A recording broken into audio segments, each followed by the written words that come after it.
मेरे YouTube page एस्ट्रोनॉलेज पर आपका स्वागत है। नमस्कार, मैं हूं नरेश कुमार। सबसे पहले उन दर्शकों का धन्यवाद जिन्होंने पेज को सब्सक्राइब किया है, पेज के वीडियोस को शेयर कर रहे हैं, लाइक कर रहे हैं और कमेंट बॉक्स में हमें अपनी राय भी लगातार भेज रहे हैं।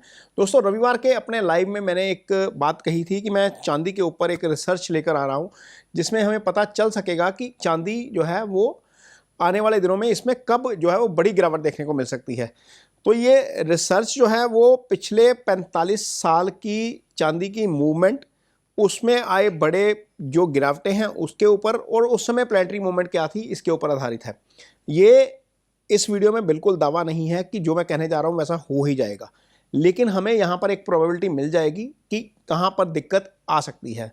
तो वीडियो थोड़ा सा लंबा हो सकता है क्योंकि इस पर 45 ईयर्स का रिसर्च है। 45 ईयर्स का जो चांदी का मूवमेंट है उसका रिसर्च है, प्लैनेटरी साइकिल है।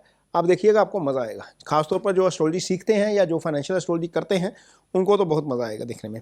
तो मैं पिछले लगातार 6 महीने से अपने चैनल पर सिल्वर में तेज़ी की बात कर रहा हूं और हमने देखा है कि पिछले 6 महीने में सिल्वर का भाव 2 गुना से भी ज़्यादा हो गया है। ऐसे में खतरा बना हुआ है कि चांदी में कभी भी गिरावट आ सकती है।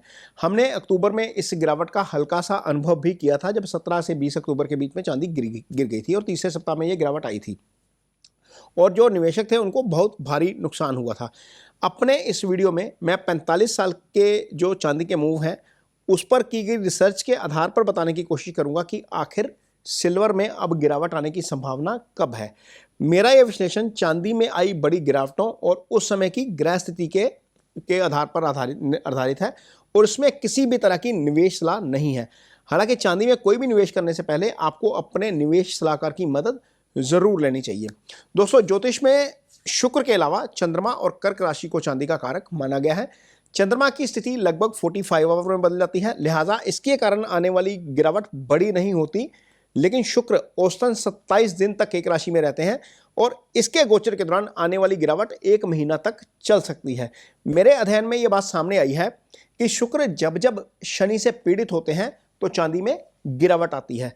अपने इस तथ्य को मैं इस वीडियो में चार्ट के साथ साबित करने की कोशिश करूंगा और यह भी बताऊंगा कि आगे कौन से महीने में यह गिरावट आ सकती है, ताकि चांदी के निवेशक जो हैं वो शुक्र के इस 25 दिन के गोचर के दौरान सावधानी के साथ काम लें। इस वीडियो का मकसद किसी को डराना नहीं है, इसी कारण मैंने वीडियो के थंबनेल में सिल्वर क्रैश या सिल्वर में बड़ी गिरावट जैसे शब्दों का इस्तेमाल नहीं किया है। इस वीडियो से उन निवेशकों को जरूर मदद हो सकती है जो ETF में अथवा फिजिकल सिल्वर में निवेश करके बैठे हैं। MCX पर तो निवेश करने की मैं सलाह भी नहीं देता।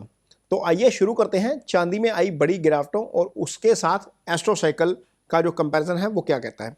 तो शुरुआत होती है 1980 से। यह वर्ष चांदी के इतिहास का सबसे अहम साल है क्योंकि इसी वर्ष चांदी ने ऐतिहासिक ऊंचाई के साथ साथ ऐतिहासिक गिरावट भी देखी थी।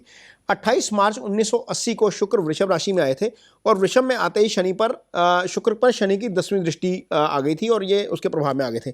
शुक्र यहाँ से 1 मई 1980 तक, यहाँ पर 1 मई 1980 तक रहे और इस दौरान गोचर के दौरान चांदी का रिटर्न देखिए, ये चार्ट आपके साथ है।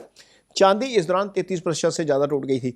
ये वही हालत है जो आज की डेट में बनी हुई है। मैं आपको आगे आज का चार्ट भी दिखाऊंगा कि क्या है। हालांकि 1980 का पूरा वर्ष ही चांदी के लिए अच्छा नहीं था।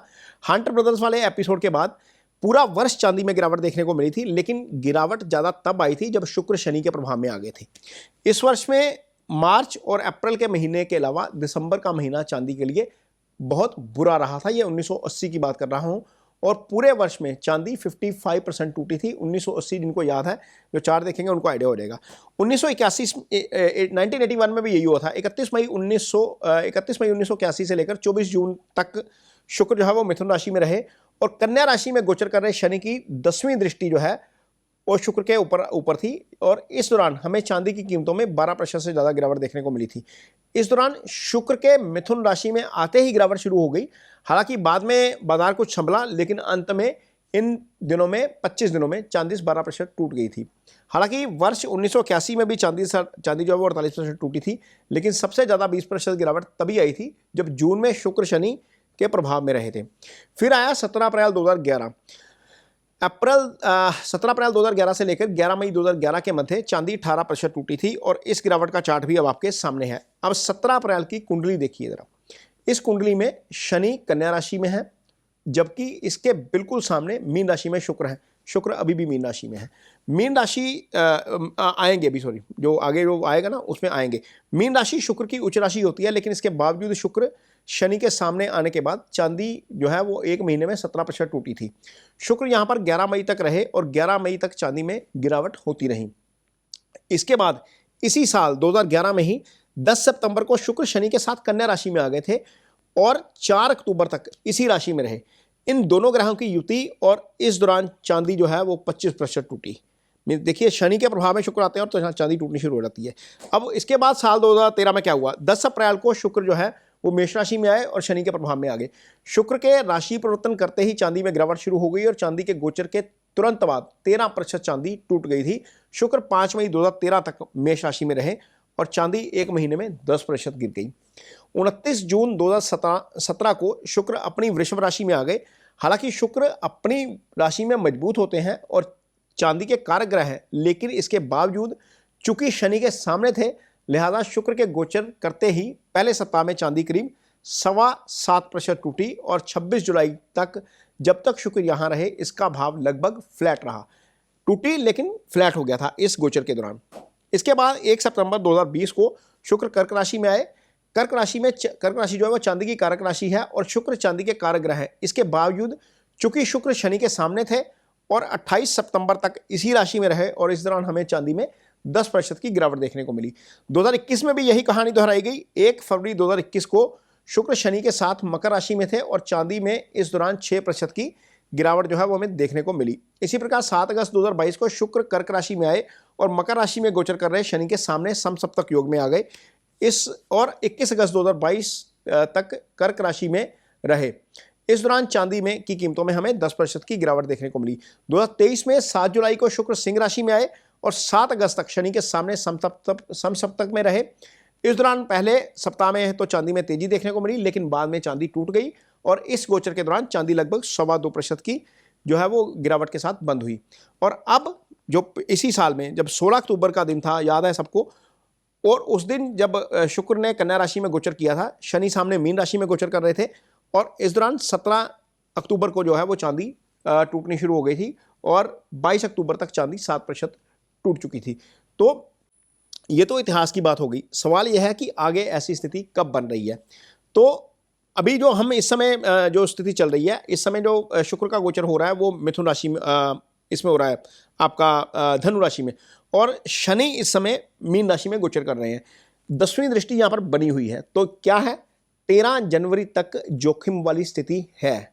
ये क्योंकि ये फेस निकल गया, इसी फेस में शुक्र ने शनि के प्रभाव में आने के बाद इसी फेस में जो है वो एक नया हाई भी बनाया। हमने देखा कि $80 के आसपास का स्तर हमने कॉमेक्स के ऊपर देखा। तो यहाँ पर भी अभी अगले जो 13 दिन है इसमें रिस्क बना रहेगा। अब कितनी गिरेगी ये डिपेंड करता है कि कौन सा हाई टच करती है, क्या वो उस हाई को दोबारा टच करती है, क्योंकि शास्त्र तो कुछ नहीं कहता है कि कितने % गिरेगी, क्या कितना आएगा, वो तो आपको चार्ट बताएगा कि कौन सा हाई है, वहाँ से रिट्रेसमेंट लेवल कितना है। तो एक तो ये 13 दिन बनते हैं, यहाँ पर ध्यान रखना चाहिए, क्योंकि बहुत सारे लोग फोमो का शिकार हो रहे हैं, ऊपरी लेवल के ऊपर फंस रहे हैं। तो यहाँ पर हमें थोड़ा सा अलर्ट हो जाना चाहिए। एक तो 13 जनवरी तक ये है, लेकिन इसके बाद ये वाला गोचर तो आधा निकल चुका, आधे गोचर में हाई लगा दिया एक। लेकिन यहाँ पर एक चीज़ और भी है। 2 बार ऐसा हुआ था जब शुक्र शनि की 10वीं दृष्टि के प्रभाव में तो चांदी टूटी थी, 1980 में और 1981 में। इसके अलावा चांदी तब ज़्यादा टूटी है जब शुक्र शनि के साथ थे या शुक्र शनि के सामने थे। तो वो स्थिति कब आ रही है? वो स्थिति आ रही है 2 मार्च 2026 को। शुक्र उच्च के हो जाएंगे और मीन राशि में गोचर करेंगे। यहां पहले से शनि का गोचर हो रहा है और यहां पर शुक्र और शनि की युति बन जाएगी। 8 मार्च को सुबह 9:27 पर शुक्र और शनि एक ही डिग्री पर आ जाएंगे। ऐसे में इसके पहले 2 दिन, यानी कि 8 मार्च के पहले 2 दिन और उसके बाद के 2 दिन, वो ज़्यादा सावधानी रखनी चाहिए यदि हम इसको एस्ट्रो के नियमों से देखते हैं, क्योंकि यदि दोनों प्लैनेट एक ही डिग्री पर आ जाएंगे तो वहां पर इसके टूटने के आसार ज़्यादा हैं। तो क्या है, 8 मार्च की डेट, उससे 2 दिन पहले और उसके 2 दिन बाद, ये हो सकता है कि थोड़ा सा यहाँ पर खतरा ज़्यादा रहे।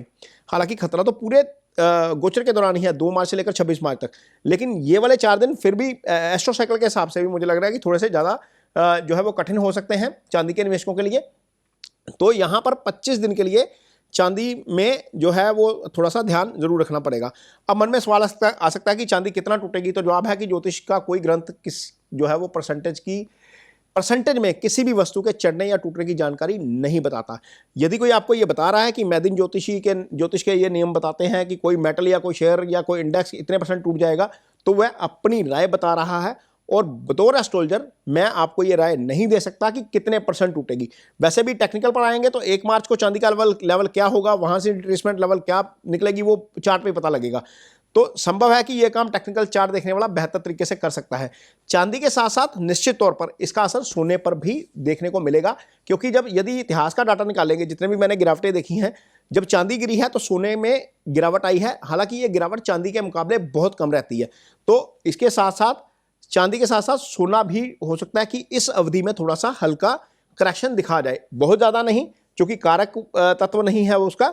लेकिन जब चांदी गिरती है तो जो मैंने स्टडी की तो उस दौरान गोल्ड भी गिरा है, लेकिन गोल्ड बहुत कम गिरा है।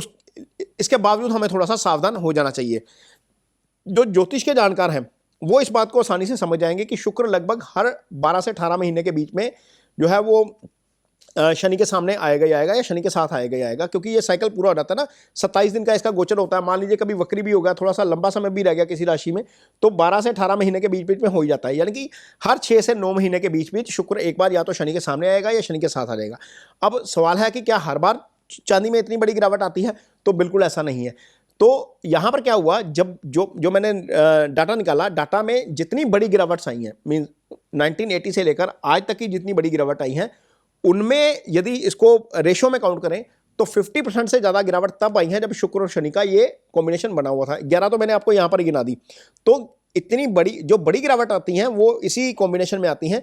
इसलिए जो है वो ये इसको आप इत्तेफाक समझ लीजिए या फिर ज्योतिष का एक नियम समझ लीजिए कि शुक्र चांदी का कारक है और शनि के प्रभाव में आते ही वो आता है और टूट जाता है।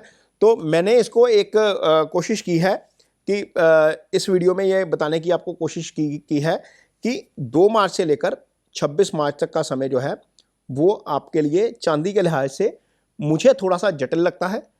चांदी 2 मार्च से पहले ऐसा मैं नहीं कह रहा कि नहीं टूटेगी, 13 जनवरी तक भी ये योग जो है वो बना हुआ है, लेकिन वो इतना खतरनाक योग नहीं है। हालांकि वो जो 2 मार्च का योग बनेगा वो ज़्यादा मुझे उसमें थोड़ा सा ज़्यादा रिस्क लग रहा है, वहाँ पर ज़रूर सावधान रहेंगे। और यदि किसी को ये जानकारी मिल जाए कि इन डेट्स के आसपास चांदी टूट रही है तो अल्टीमेटली वो अपना फंड थोड़ा सा मैनेज कर लेगा या फिर अपने फाइनेंशियल सलाहकार की मदद लेगा, जिसके पास पोजीशन होगी, तो अल्टीमेटली वो देखेगा।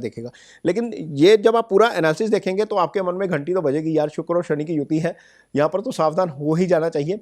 बाकी मेरा वीडियो बनाने का मकसद जो है वो आप सबको सावधान करना है। ये किसी भी प्रकार की निवेश सलाह नहीं है और इसे जानकारी भर के लिए ही देखा जाना चाहिए। ये वीडियो आपको कैसा लगा इस पर कमेंट बॉक्स में अपनी राय जरूर दीजिए। अच्छा लगे तो इसे शेयर जरूर करिए, पेज को सब्सक्राइब जरूर करिए। इसके साथ ही मुझे दीजिए इजाजत। नमस्कार।